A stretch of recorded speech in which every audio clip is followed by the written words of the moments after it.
ఒక్క నిమిషం ఒక్కసారి ఉండండి.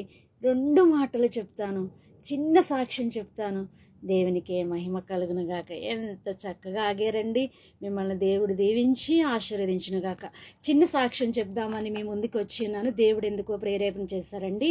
మరి మేము ఒక 2 సెంట్ల స్థలంలో చిన్న మందిరం కట్టుకున్నామండి.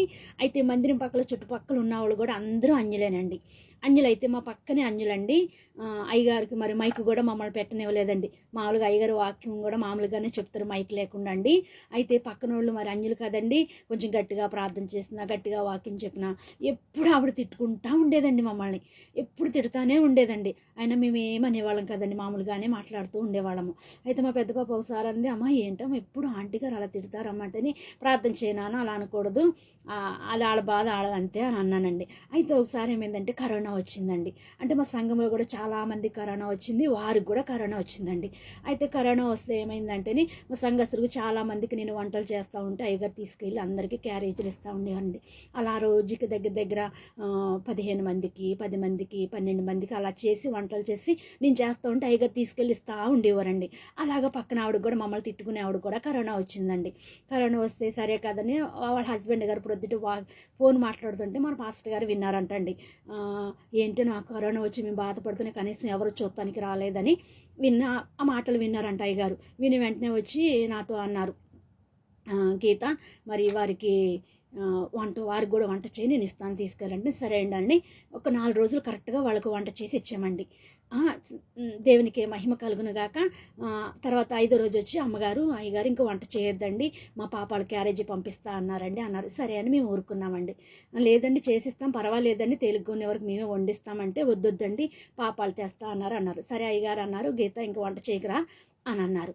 మానేసామండి. ఆవిడికి కరోనా తగ్గాక ఏంటి పూర్తిగా తగ్గాక మన ఇంటికి వచ్చిందండి, చర్చికి వచ్చిందండి. అయ్యగారు వాక్యం చెబుతున్నారు, ఎవరికో ప్రార్థన చేస్తున్నారు, ఏదో అవుతుంది, ప్రార్థన ఏదో జరుగుతుందండి.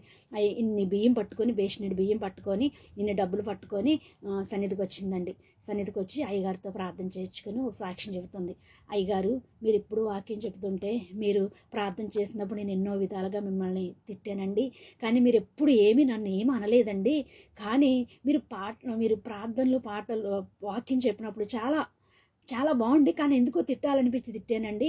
కానీ మీరు చెప్పిన మాటల్లోనూ నేను ఎంతోమందిని చూశాను, కానీ మీ క్రియలలో ప్రేమను చూపించారండి అయ్యగారు. నాకు చాలా సంతోషం అయిపోయింది. నా స్థితి బాగోలేనప్పుడు నా వాళ్ళు ఎవరు కూడా నాకు వండి పంపించలేదు, కానీ మీరు మాత్రం నాకు వండి పంపించారండి. నిజంగా దేవుడు ప్రేమ ఏంటో అనేది మిమ్మల్ని చూసి నేర్చుకున్నాను అన్నారండి. దేవునికి మహిమ కలుగును గాక. మరి దేవుని తెలుసుకున్నారు మనం ప్రేమ పంచటం వల్ల. మరి ఎంతో సంతోషించామండి. దేవునికి మహిమ కలుగును గాక. అలాగ మరి అందరినీ కూడా మనం మార్చాలండి. అందుకే ఎవరు తిట్టినా సరే ఏం అనకండి, మౌనంగా ఉండండి, దేవుడే సమాధానం చెప్తారు. మిమ్మల్ని ఏమన్నా అంటున్నారా? మిమ్మల్ని ఎవరు ప్రేమించట్లేదా? మిమ్మల్ని దూషిస్తున్నారా? చిరాగ్గా మాట్లాడుతున్నారా? ప్రేమ లేనట్టు ఉంటున్నారా? దయలేనట్టు ఉంటున్నారా? అలాగెవ్వరిని కూడా ఏమనకండి. దేవుడు తగిన కాలంలో వాళ్ళకి తీర్పు తీస్తారు. నిన్నెవరైనా ఏమన్నా అంటే నేను ఊరుకోనని ప్రభు అంటున్నారు. అన్న వాళ్ళకి తీర్పు ఉంటుంది. మీరు ఏమనకండి. మేము కూడా ఏమనేవాళ్ళం కాదు. చూసారా, మన దగ్గరికే దేవుడు నడిపించి సాక్షిగా నిలబెట్టారు. దేవునికి మహిమ కలుగును గాక. ఈ సాక్ష్యం రాత్రి నుంచి మీకు చెప్పమని ఒకటే ప్రేరేపణ. ఇది కల్పితం కాదండి, ఇది నిజంగానండి. దేవుని సందులో జరిగిన సాక్ష్యము. దేవుడు మీ అందరిని దీవించి ఆశ్రయించిన గాక. ఈ సాక్ష్యము దేవుడు దీవించి ఆశ్రయించిన గాక. God bless you. మరణాతండి.